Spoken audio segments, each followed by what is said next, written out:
Shakespeare traz em suas obras, principalmente Hamlet, o excesso da razão que faz de todos nós covardes.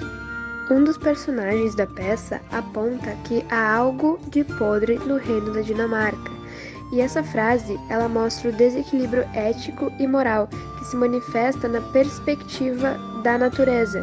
Isso significa que há uma grande relação entre o ético e o natural.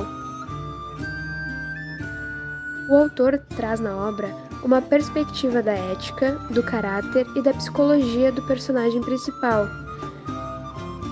É possível perceber que o Hamlet passa por um período de constatação até saber o que é para ser feito, já que o fantasma do pai dele clama por vingança e por justiça.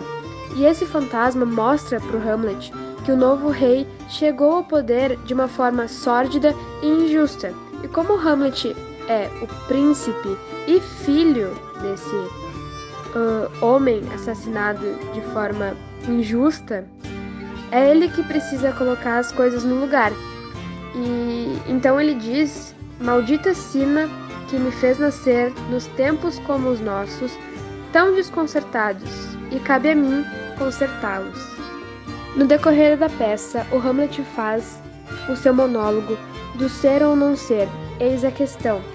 E esse monólogo mostra que cabe a Hamlet consertar o que está desconcertado.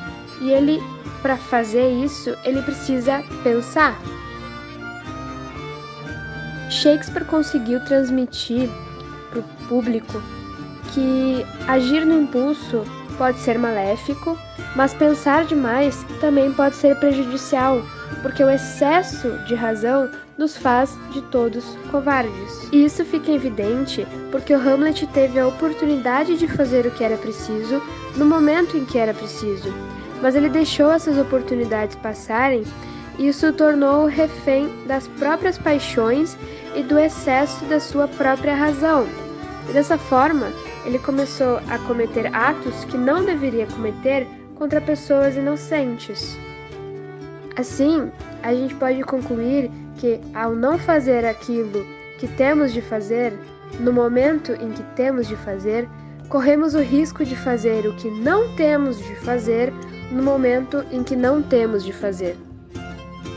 A gente pode concluir que o Hamlet não vinga o pai com a morte do tio, mas ele leva a morte de vários outros personagens. E dessa forma, a gente pode perceber que se a gente deixa de fazer aquilo que devemos fazer na hora em que devemos fazer, deixamos de ser. Shakespeare também traz nessa obra uma união, uma relação entre o ser e o fazer. Nós somos o que fazemos, não o que pensamos. E essa frase, ela pode ser vista como uma espécie de resposta a Descartes, que dizia que nós somos o que nós pensamos. Penso, logo existo. E essa resposta, ela vem porque não basta pensar, é preciso agir. E o que nos torna homens, humanos, não são as nossas ideias, mas fundamentalmente nossos atos. Após a traição da mãe com relação ao pai, o Hamlet mergulha em pensamentos e reflexões sobre o sentido da vida e da existência de uma forma bem filosófica. Com relação à traição, as acusações feitas por vozes femininas, elas acontecem de uma forma mais lenta, enquanto as acusações feitas pelas vozes masculinas, elas são mais explícitas. Isso quer dizer que as denúncias, elas se desenrolam por um meio de um jogo, uma espécie de um jogo, de tornar válido ou não, de esclarecer as situações. Shakespeare também traz uma visão de que até que ponto a vingança de Hamlet também não é uma forma de traição. Ele traz para nós o questionamento de quem é o traído e quem é o traidor.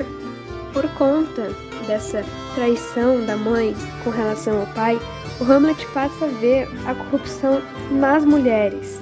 E essa corrupção que atingiu a sua mãe, transformando-a em adúltera, pode atingir a Ofélia nos pensamentos dele. E essa corrupção, ela pode ser considerada uma conduta naturalmente presente nos seres humanos. A literatura shakespeariana apresenta aspectos inerentes à natureza humana, aspectos que não se extinguem. E com a traição, que não é somente da Gertrudes com o marido, mas também do Cláudio com o próprio irmão, o Cláudio passa a exercer um poder sobre a Gertrudes, que é rainha da Dinamarca. Mas mesmo sendo rainha, as falas dela aparecem junto das palavras dele, o que a trata como uma mulher submissa. E ao se casar com ele, a Gertrudes não é apenas submissa, mas ela também se torna cúmplice das corrupções de Cláudio. E tudo para viver no meio do hediondo suor do leito infecto, preparado na corrupção, afagado e fazendo amor numa imunda sentina. Com essa frase, o Hamlet demonstra que ele reconhece as atitudes ruins do tio perante a mãe e perante a diversos outros personagens. E junto com a busca pela vingança, o rei Cláudio ele chega a tratar o Hamlet como um louco, como um insano, tudo para ver o Hamlet fora do seu caminho.